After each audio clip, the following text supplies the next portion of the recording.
C programming এর Bangla video টিউটোরিয়ালে আপনাদের সবাইকে স্বাগতম। আজকের পর্বে আমরা দুটি স্ট্রিং একই কিনা সেটা কিভাবে চেক করব তার একটা প্রোগ্রাম দেখব। দুটি স্ট্রিং একই কিনা এই জিনিসটা আমাদেরকে চেক করতে হবে। কিভাবে চেক করব সেটা আমরা যে পদ্ধতিতে করব সেটা লক্ষ্য।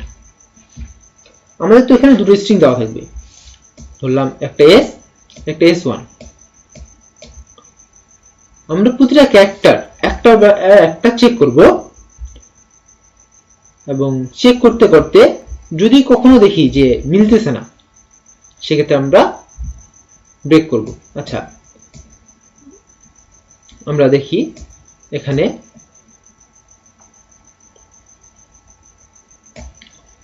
আমাদের দুটো রয়েছে। সো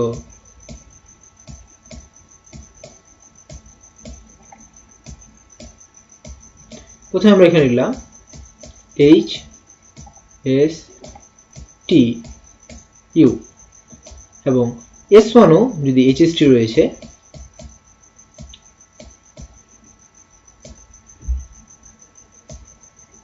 HSTU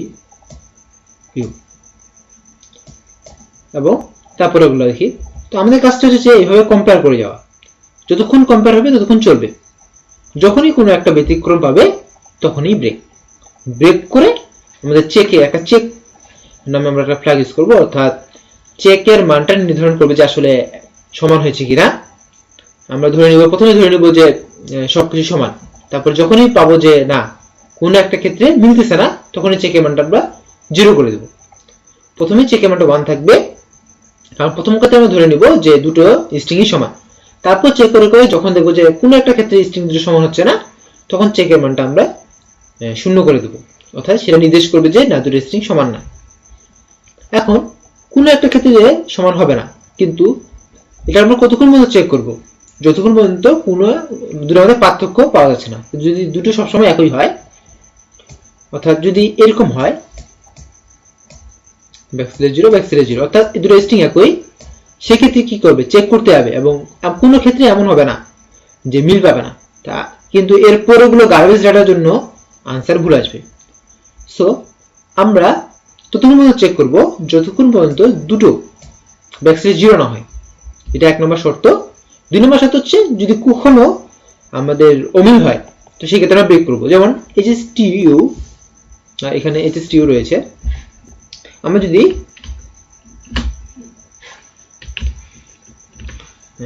স্ট্রিং নিচ্ছি, আগে নিয়ে নেই ক্যারেক্টার S15, S1 15 নিলাম। এবার আমরা স্ক্যান করব, স্ক্যান করে নেব দুটো স্ট্রিং %s,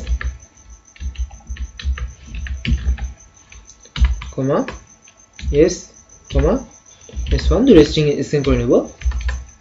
এবার আমরা কম্পেয়ার করব। যদি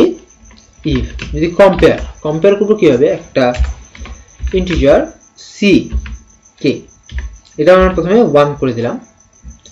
c কে যদি আমরা দেখি যে যদি c এর মানটা 1 হয় তাহলে আমরা প্রিন্ট করব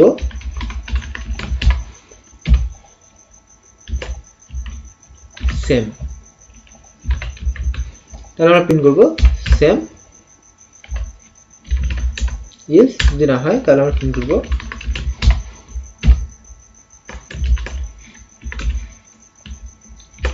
নট সেম। এই জিনিসটা আমরা প্রিন্ট করব। এখন আমাদেরকে চেকের একটা মান পেতে হবে। সো প্রথমে আমরা বলেছিলাম যে ধরে নেব যে আমরা যে দুটো স্ট্রিং একই, তারপর আমরা কাজগুলো করব। যদি কোনোখানে না পাই সেক্ষেত্রে এটার জন্য আমরা যেটা বলেছিলাম যে আমরা ততক্ষণ পর্যন্ত লুপ চালাবো, while ততক্ষণ পর্যন্ত লুপ চালাবো যতক্ষণ না পর্যন্ত দুটোর মানই \0 আসে। যতক্ষণ পর্যন্ত দুটোর মানই \0 আসে। সো কতক্ষণ পর্যন্ত? যতক্ষণ পর্যন্ত s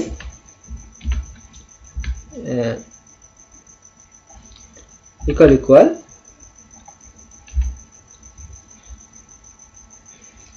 ব্যাকস্ল্যাশ 0 এখানে হবে নট ইকুয়াল ব্যাকস্ল্যাশ 0 এন্ড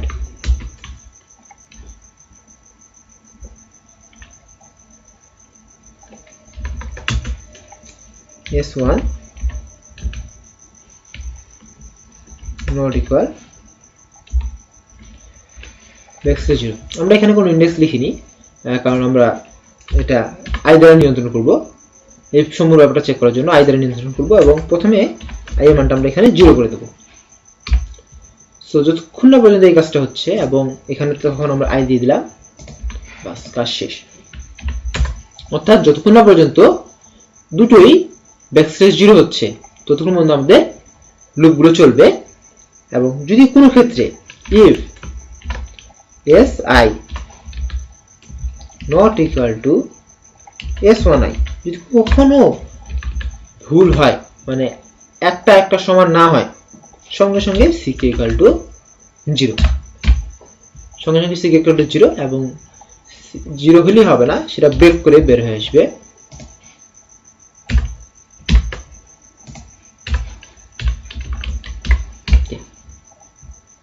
বাস আমাদের কাজ শেষ এবার প্রোগ্রামটা রান করি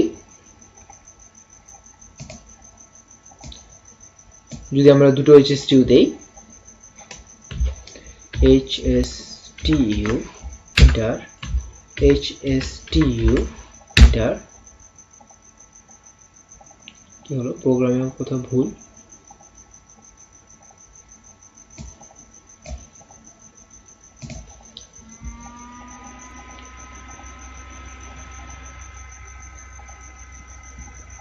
যদি দুটো not equal to 0 হয় if ck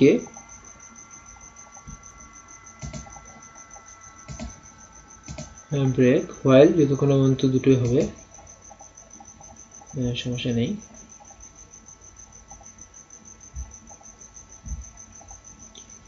ভুল হয়েছে কোথায় লক্ষ্য করি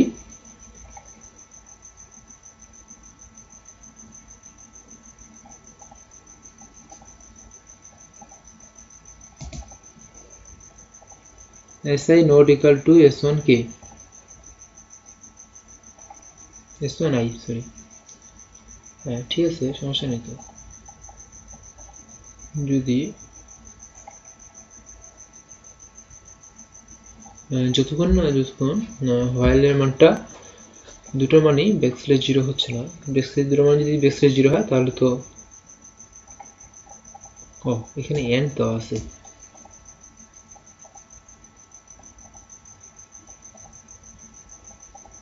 এন্ডই তো হবে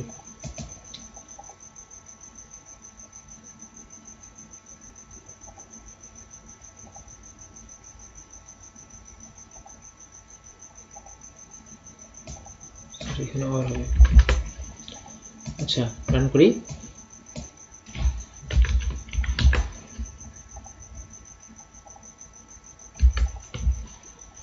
hstu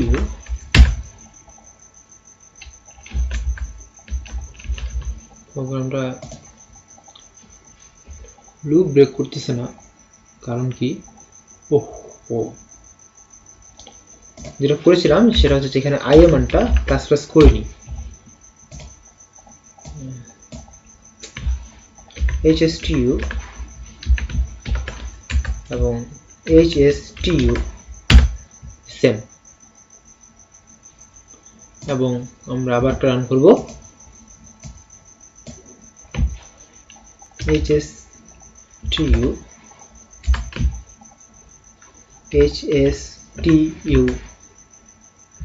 not same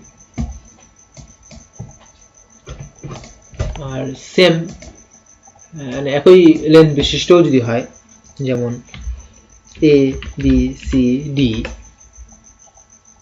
এটা a b c c c a তাও নট সেম সো আসলে আমরা প্রথমে যে কোডটা করেছিলাম সেখানে দুটো ভুল ছিল একটা হচ্ছে এখানে এন্ড এর জায়গায় অর হতো এবং i++ করিনি সো এই জিনিসগুলো একটু সতর্ক থাকতে হবে আমি বরাবরই ভুলগুলো করি ভুল থেকে আসলে শেখা হয় কারণ আপনি একটা প্রোগ্রাম করে যদি ভুল না করেন তাহলে আসলে আপনি প্রোগ্রাম থেকে খুব কমই শিখবেন। এবং একটা প্রোগ্রাম করে সেই প্রোগ্রামটা ভবিষ্যতে মনে রাখাটা খুব কঠিন যদি আপনি সেখানে ভুল না করেন। তাই বলে ইচ্ছা করে ভুল করা যাবে না, অনিচ্ছাকৃত ভুলটাই আসলে বেশি মাথায় আসবে। এবং অ্যানালাইসিস করতে হবে যে আসলে কোন জায়গায় সমস্যা হইতে পারে, এই ব্যাপারগুলো। এইভাবে আপনারা স্ট্রিং কম্পেয়ার করতে পারেন যে দুটো স্ট্রিং সেম কিনা। সো আজকে এই পর্যন্তই। আগামী পর্বে আমি দেখাবো যে আমরা গত কয়েক পর্বে কয়েকটা জিনিস করলাম, যেমন স্ট্রিং লেন্থ বাই করা, তারপর কিভাবে একটা স্ট্রিংকে আরেকটা স্ট্রিং এর মধ্যে অ্যাসাইন করা যায়, কপি করা, তারপর এড করা, একটা স্ট্রিং শেষে একটা স্ট্রিং এড করা, তারপর দুটো স্ট্রিং কিভাবে কম্পেয়ার করা যায়। আগামী পর্বে আমি চারটা কিভাবে খুব সংক্ষেপে ডিফল্ট ফাংশন কয়েকটা রয়েছে সেই ফাংশনগুলো বর্ণনা করব, যার মধ্যে আপনাকে এইভাবে কোডিং করে নয়, ডাইরেক্টলি শুধুমাত্র একটা ফাংশন কল করে আপনি কাজগুলো বুঝতে পারবেন। সো ধন্যবাদ সবাইকে আমার সাথে থাকার জন্য। দেখা হয় পরের টিউটোরিয়ালে। ধন্যবাদ।